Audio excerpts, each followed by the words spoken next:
रे जब पाँव के बाजल पायल रे।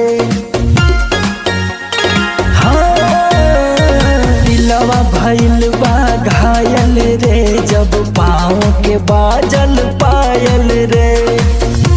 कि चूड़ी खनका गइल के बिजली गिरा गइल दीवाना हमके हुआ के बना गइल दीवाना हमके हुआ के बना गइल।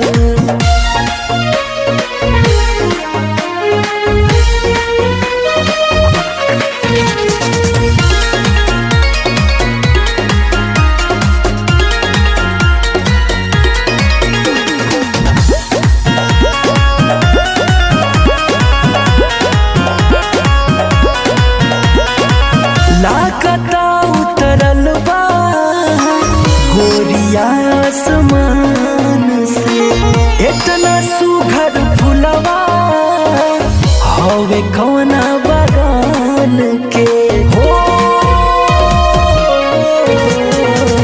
लाकता उतरल बा गोरिया आसमान से इतना सुघर फुलवा हवे कौना बगान के।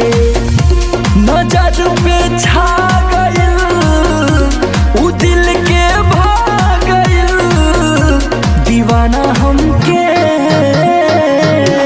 हुआ के बना गइल दीवाना हमके हुआ के बना गइल।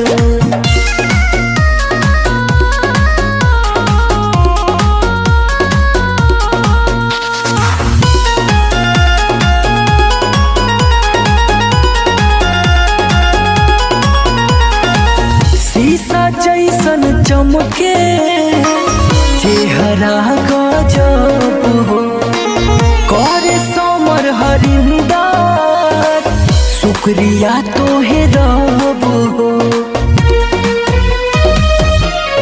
हाँ शीशा जैसन चमके चेहरा गजब हो करे समर हरिंदर शुक्रिया तोहे रब हो।